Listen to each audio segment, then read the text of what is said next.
सहकार भारती के विभिन्न प्रकोष्ठों के 2 दिवसीय राष्ट्रीय अभ्यास वर्ग का सफल समापन water and land management institute WALMI में हुआ, जहां मध्य प्रदेश सहित अन्य राज्यों के प्रकोष्ठ के मुखिया शामिल हुए, जो सहकारिता के माध्यम से समाज के विभिन्न वर्गों के लाभ के लिए एकजुट हुए। सहकार भारती के राष्ट्रीय महामंत्री दीपक चौरसिया ने इस अवसर पर बताया कि सहकारिता के माध्यम से सभी वर्गों को लाभ मिलेगा। वहीं डॉक्टर रेखा गुप्ता ने गौ संरक्षण पर बल देते हुए बायोगैस बनाने की महत्ता पर चर्चा की। कार्यक्रम के समापन में सहकार भारती के प्रदेश संगठन मंत्री राधेश्याम जलशत्री, प्रदेश महामंत्री राकेश चौहान और विभिन्न प्रदेशों के 200 से ज्यादा प्रमुख, सह प्रमुखों और संयोजक विनय खटावकर कार्यक्रम में मौजूद रहे। इसमें यह है कि सहकार भारती जो है ये सहकारिता के विकास के लिए नए आयाम, नए रास्ते, अलग अलग प्रकोष्ठों के माध्यम से, अलग अलग तरह की सहकारिताओं के माध्यम से समाज को इसका लाभ मिले, इसके लिए कार्य कर रही है।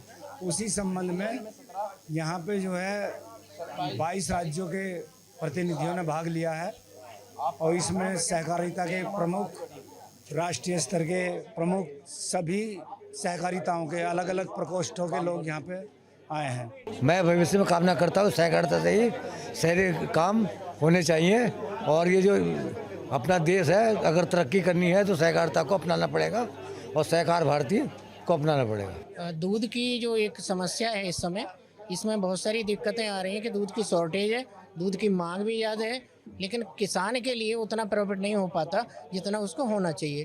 इसमें दिक्कतें क्या आती हैं कि दूध की सप्लाई पीछे से टूटती है, समय से पेमेंट नहीं होता किसान का, ये समस्याएं होती हैं। इसलिए किसानों ने जानवर जो दूध के हैं वो पालने कम किए, जिससे कि आजकल बाज़ार में कृत्रिम दूध, जो आर्टिफिशियल दूध बनता है, वो सप्लाई हो रहा है, जिससे बहुत सारी बीमारियों का जो आज की कारण बन रहा है। आज इसमें बहुत सारी चीज़ें ऐसी बताई गई कि जानवर को हम क्या खाना दें जिससे उसकी दूध की प्रोडक्टिव बढ़े, और ऑर्गेनिक टाइप जो भोजन उसको दिया जाएगा, केमिकल कम होगा तो दूध में जो केमिकल की मात्रा, यूरिया की मात्रा जो आती है वो कम होगी, गुणवत्ता उसकी अच्छी हो जाएगी। ये है कि सबके प्रगति प्रतिवेदन से लगा कि पूरे देश में सहकार भारती के कार्यकर्ता जो है, पदाधिकारी बहुत एक्टिव है, बहुत अच्छे हैं। उन्होंने अपनी रिपोर्ट बना के दी है। उन रिपोर्टों का एग्जैक्ट रिपोर्ट बना के जो है उसको भेजा जाएगा ताकि और अच्छे से सहकार भारती सहकारिता के क्षेत्र में और जनता के लिए काम कर सके। बात करने से भी ये पता लगा कि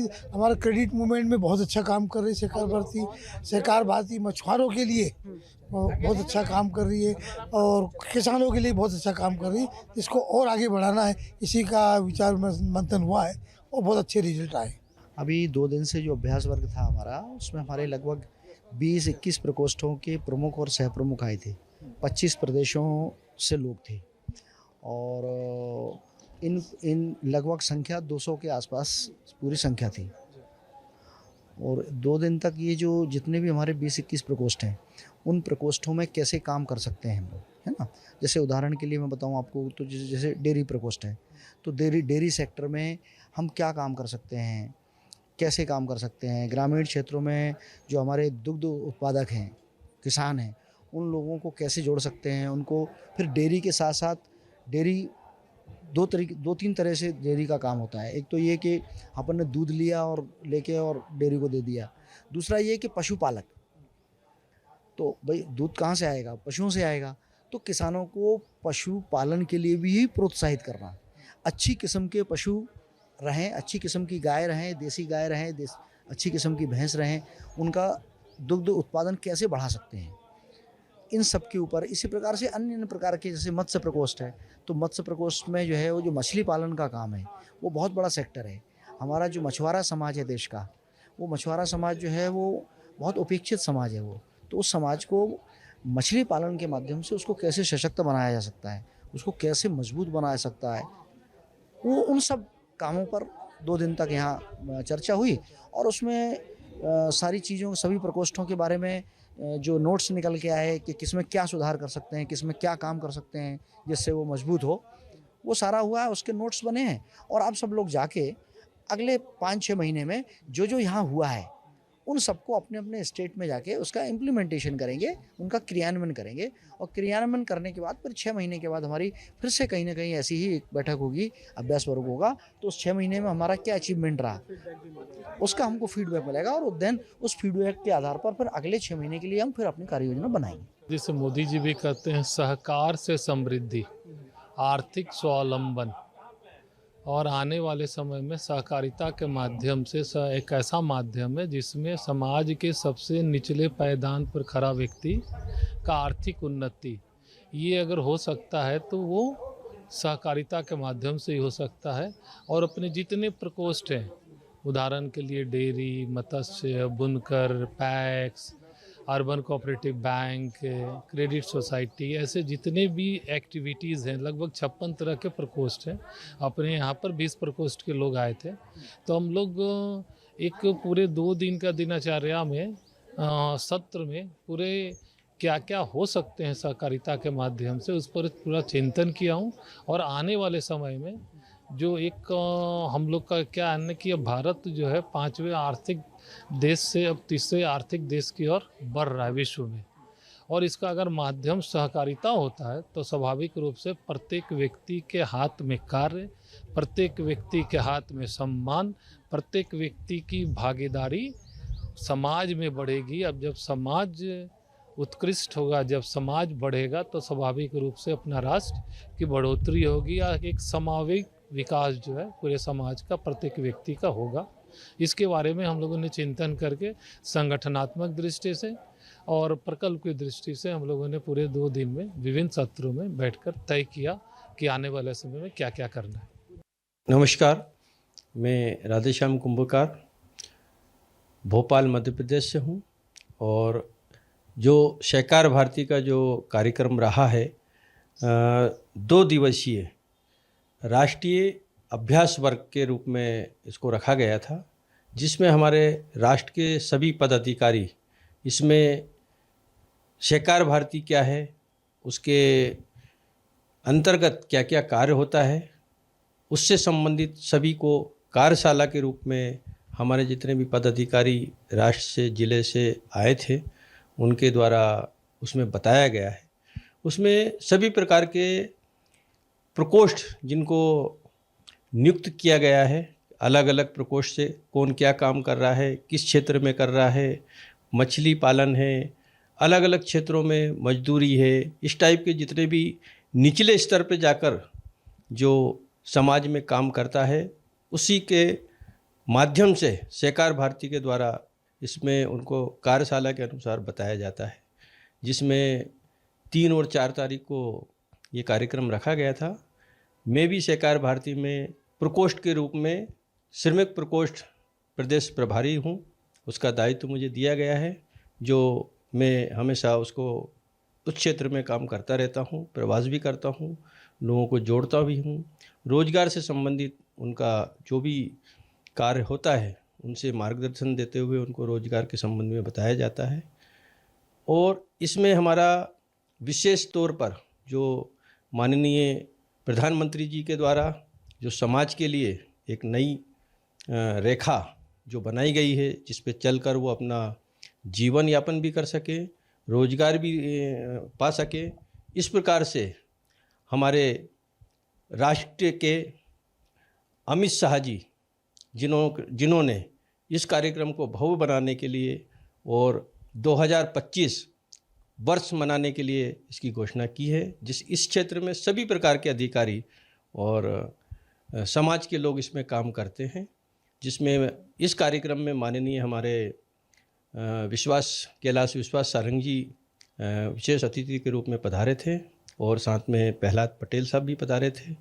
और इस योजना में सभी समाज को किस क्षेत्र में जाके, चाहे वो मछली पालन हो, चाहे वो किसी भी प्रकार का बैंकिंग का कार्यक्रम हो, चाहे वो मजदूरी का कार्यक्रम हो, इससे संबंधित 2 दिन की कार्यशाला में बताया गया है। इसी कड़ी को देखते हुए सहकार भारती ने अलग अलग प्रकोष्ठ बनाए गए हैं, जिसमें मछली पालन है, गाय पालन है, मुर्गी पालन है, चाहे पापड़ बनाने की कार्यशैली हो, अलग अलग जो निचले स्तर पे जो जहाँ तक कोई भी मजदूर या कोई भी व्यक्ति इससे वंचित न रहें, ऐसे कार्य सहकार भारती के द्वारा बताया जाता है और इसमें समझाया जाता है। उन तक वो कार्य के बारे में समझाते हुए उनको रोजगार के रूप में भी दिया जाता है, जिससे सहकार भारती को अलग अलग प्रकोष्ठों में बांटते हुए उनको जवाबदारी दी जाती है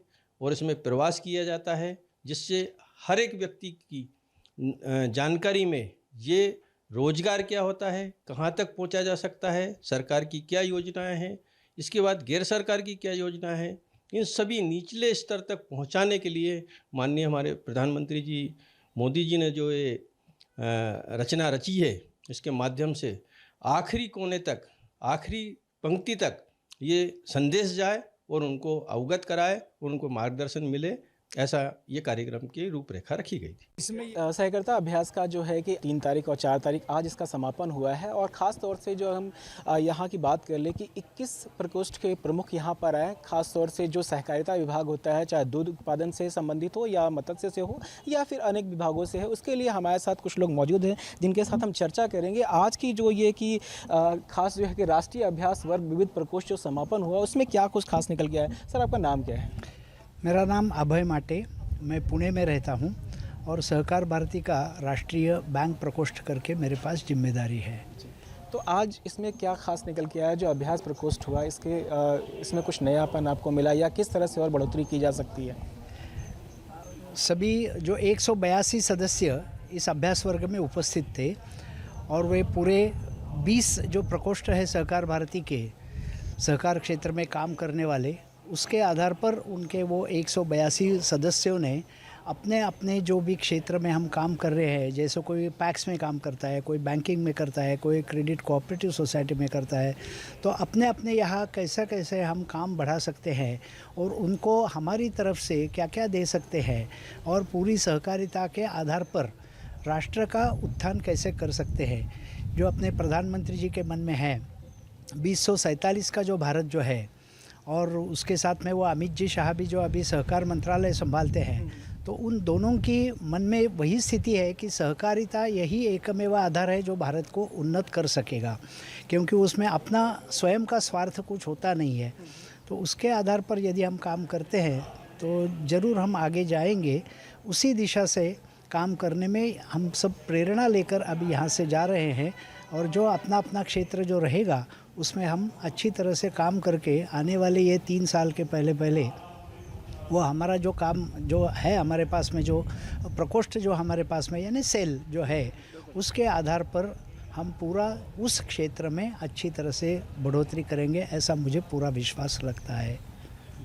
एक सवाल और आपसे है कि वो इसमें एक आम आदमी से लेके जो ऐसा मोदी जी का सपना है, गांधी जी का सपना था कि आखिरी पंक्ति में जो व्यक्ति खड़ा है उसको भी उतना ही लाभ मिलेगा, क्या इसको देखते हैं कि सहकारिता ही एक वैसा रास्ता है जो वहाँ से लेकर और मेन स्ट्रीम तक उनको पहुँचा सकता है? चाहे वो अगर हम दलित की बात कर लें, आदिवासी की बात कर लें या फिर और किसी वर्ग की बात कर लें, क्या सबको उतना ही लाभ मिलेगा? बिल्कुल आपने सही कहा, क्योंकि जब मैं स्वयं का व्यवसाय करता हूँ या स्वयं की कंपनी चलाता हूँ तो मैं मेरे लिए काम करता हूँ, सबके लिए नहीं करता हूँ। लेकिन मैं और आप साथ में आकर सहकारिता में काम करते हैं तो मैं मेरे लिए नहीं काम करता हूँ, हम दोनों मिलकर पूरे दुनिया के लिए या जो भी अपने सहकारी जो है उनके लिए, जो भी अपने सदस्य हैं उनके लिए काम करते हैं। तो जो भी मुनाफा होगा वो मेरा अकेले का नहीं होगा, वो सबका मिलने का होगा। तो इसके कारण सब जब भी मिल के काम करके है तो दूसरा उसमें लाभ जो आता है वो ऐसा आता है कि मेरे उसमें जो अच्छे गुण है और आप में जो अच्छे गुण है, दोनों की मिलावट होती है। तो दोनों का समावेश करके जब हम अभी काम करते हैं तो दोनों के अच्छे गुणों से काम करते हैं तो ज़्यादा मुनाफा होता ही है और वो पूरा केवल मेरा नहीं होता, सबका मिल के होता है। जैसा कि हमने बात की कि सबका मुनाफा मिलके होता है, आखिरी व्यक्ति वाला भी, जो आखिरी पंक्ति में जो व्यक्ति होता है उसको भी लाभ मिलता है। इसी सिलसिले में हम बात करेंगे। मैडम, आपका नाम क्या है? मेरा नाम डॉक्टर रेखा वर्मा है और मैं पेशे से गायनेकोलॉजिस्ट और लैप्रोस्कोपिक सर्जन हूँ और मैं ये जो SHG है इसमें राजस्थान की सह प्रमुख हूँ। तो मैम आज जो है कि खास क्या निकल के आया, या फिर ये जो आप यहाँ से लेकर जा रहे हैं तो लोगों के लिए उस कितना हितकारी होगा या कैसे उसको इम्प्लीमेंट करेंगे? देखिए, विचार जो होते हैं वो ही परिवर्तन लाते हैं और वो ही क्रांति लाते हैं। हमेशा जो आप विचार लाते हैं, अब उसका इम्प्लीमेंटेशन होना बहुत ज़रूरी है। तो मैं बड़ी एक पीड़ा में रहती थी कि पूंजीवाद तो हमारे देश में आ रहा है और हम बहुत एक आर्थिक सशक्तिकरण की तरफ बढ़ रहे हैं, लेकिन सबसे बड़ी दुख की बात होती थी कि जब मैं ग्रामों में जाती थी तो मैं देखती थी कि जो एक गरीब आदमी जिसके पास खेती नहीं है वो अपने बच्चों को पढ़ा नहीं पा रहा। एक गरीब जो बच्चा है वो ये बोल रहा है कि मेरे पास तो 500 रुपये भी नहीं है कि मैं आगे क्या करूँगा, है ना। तो इस ढंग से जो आर्थिक विषमता जो मैं देखती थी उसको देख के मैं बड़ा दुखी होती थी, क्योंकि पूंजीवाद एक आम आदमी को संतुष्ट नहीं कर सकता। वो तो अल्टीमेटली आपके क्रांति लेके ही आएगा, क्योंकि उससे आर्थिक विषमताओं का जन्म होगा। तो ये जो सहकारिता है, सहकारिता का जो मूल भाव है वो है कि सामंजस्य और एक दूसरे के साथ सब में मिल बांट कर खाना, ठीक है। तो उसमें सबसे पहले उसमें एक इंसान की कद्र है, एक आदमी की कद्र है, एक गरीब आदमी की भी इज्जत है वहाँ पे, क्योंकि उसी के साथ आप काम कर रहे हो, उसी को उठाने के लिए काम कर रहे हो। तो समाज, मतलब हम पढ़े लिखे लोग खुद बढ़ गए, उससे कुछ नहीं होने वाला। आगे कर रहे हैं, अपने परिवार को पाल रहे हैं, अपने बच्चों को पाल लिया तो आपने कोई बहुत बड़ा काम नहीं कर दिया। आप मानव योनि में आए हो तो आपका जो मूल उद्देश्य है इस धरती पे पल रहे हर जीव को, आत्मा को और जो गरीब तबका है उसको भी उठाना हमारा ज़िंदगी का मुख्य लक्ष्य है। वैसे मैडम ने कहा कि हमारा लक्ष्य एक यह नहीं होना चाहिए कि हम सिर्फ अपने पेट को भरें या अपने लिए ही जी लें, क्योंकि इसमें है कि सभी के साथ चलना है और सहकारिता ही एक ऐसा रास्ता और मंच है जो सबको साथ लेकर चलेगा। इस सिलसिले में और लोग से हम बात करेंगे। सर, आपका नाम क्या है? मेरा नाम है अरविंद सिंह तोमर। आज आप यहाँ आए तो ये किस सिलसिले में और कौन सा आपका प्रकोष्ठ है? मेरा मूल प्रकोष्ठ, मैं पर्यटन से हूँ। मध्य प्रदेश राज्य सहकारी पर्यटन संघ जो बना है, अभी उसका चेयरमैन हूँ मैं। हाल ही में जो भी कोई कारण रहे हों, इन सब सोसाइटियों के चुनाव बहुत अतिशीघ्र करने के लिए हम लोगों ने निवेदन किया है और हमारे इस कार्यक्रम में हम अपने राष्ट्र सहकार भारती की ओर से भी ये प्रतिवेदन शासन को दे रहे हैं कि अधिक से अधिक सोसाइटियों के चुनाव हों और बहुत जल्दी से जल्दी इन पे फेडरेशनों की मदद करके और गरीब से गरीब व्यक्ति को इसका लाभ मिल सके। अभी आप कैसे देखते हैं कि इसको कितनी जल्दी मतलब इसको इम्प्लीमेंट किया जाए कि आम लोगों को भी इसका फ़ायदा मिले, और वो जो आप मत्स्य की बात कर रहे थे जो वहाँ कामगार होते हैं उनको भी कैसे फ़ायदा मिल पाए? देखिए, मध्य प्रदेश में या देश में बहुत सारी नामी कंपनियाँ हैं, बहुत सारे निगम हैं, मंडल हैं जो काम कर रहे हैं। टूरिज़्म में ही ले लीजिए आप, टूरिज़्म में मध्य प्रदेश टूरिज़्म निगम है जिनका एक रूम का किराया 1 लाख तक है, 2,000 3,000 से लेके 1 लाख तक है। तो हर व्यक्ति, जो गरीब व्यक्ति है, टूरिज़्म या घूमना किस व्यक्ति को पसंद नहीं है? घूमना फिरना या धार्मिक टूरिज़्म हो या जो भी वन से रिलेटेड व्यक्ति हो, हर जगह घूमना फिरना पसंद करता है। एक आम आदमी भी चाहता है कि वो अपने परिवार के साथ कहीं घूमने जाए, कम से कम कीमत में घूमे, कम से कम कीमत में खाए। इसके लिए हम लोगों ने ये एग्री टूरिज्म, रूरल टूरिज्म, कृषि टूरिज्म को लेके ये महासंघ का गठन किया कि हम एक आम आदमी को कम पैसे में अधिक से अधिक मदद दे सकें और हमारे छोटे छोटे लोग, हमारे किसान भाई और जो छोटे व्यक्ति हैं वो इससे जुड़ के अपनी आजीविका का भी अधिक से अधिक।